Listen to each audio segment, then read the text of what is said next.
صرف اتنا کہہ دوں، اگر تمہارے ذہن میں یہ خیال آتا ہے کہ ولی اللہ جب فوت ہو گئے تو پھر کیسے مدد کرتے ہیں، تو اس میں صرف اتنی بات عرض کر دوں کہ موت سے حقیقت باطل نہیں ہو جاتی، موت سے حقیقت باطل نہیں ہوتی، مرنے کے بعد بھی حقیقتیں قائم رہتی ہیں۔ ایک دلیل صحیح بخاری کی سماعت فرما لیجئے، شہدائے احد 70 شہید تھے،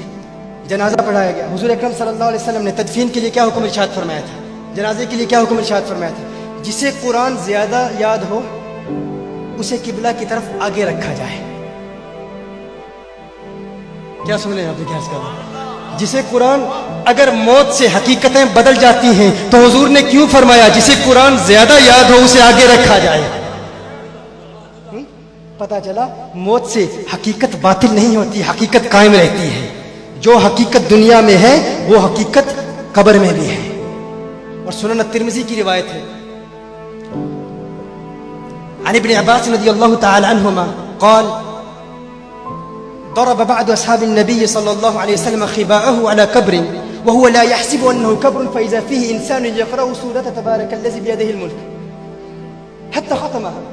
فاتى النبي صلى الله عليه وسلم فقال يا رسول الله صلى الله عليه وسلم ضربت خباي الى قبر وانا لا احسب انه قبر فاذا فيه انسان يقرأ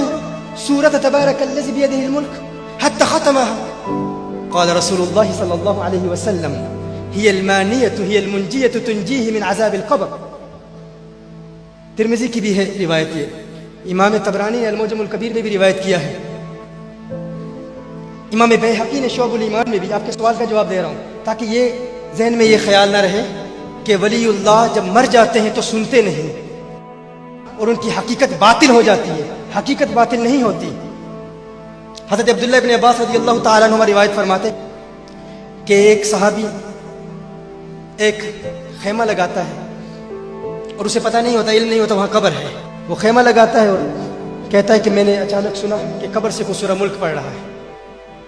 یہاں تک کہ مکمل سورہ ملک پڑھ لی۔ وہ حضور کی بارگاہ میں حاضر ہوتے ہیں، عرض کرتے ہیں یا رسول اللہ صلی اللہ علیہ وسلم میں نے فلاں جگہ خیمہ لگایا، مجھے علم نہیں تھا، اور کوئی شخص سورہ ملک پڑھ رہا تھا۔ حضور اکرم صلی اللہ علیہ وسلم نے ارشاد فرمایا، حضور نے نہیں ارشاد فرمایا کہ تجھے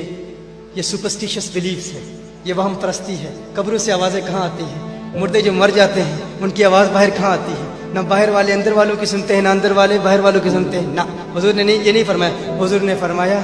یہ مانے ہے، یہ روکنے والی ہے سورہ ملک، اور یہ عذاب قبر سے بچانے والی ہے۔ حضور نے فرمایا یہ عذاب قبر سے بچانے والی ہے۔ اس کا مطلب کیا ہے؟ اس کا مطلب یہ ہے کہ جو شخص قبر میں چلا جائے اگر اللہ کا پیارا ہو، اگر چاہے تو اللہ کے اذن سے جو باہر ہیں ان کو بھی اپنی آواز پہنچا سکتا ہے، یہ ممکن ہے۔ اس سے یہ بات بھی سمجھ آ گئی کہ اللہ کا بندہ، اللہ کا پیارا جو دنیا میں کرتا ہے اگر چاہے تو قبر میں بھی کرتا رہتا ہے،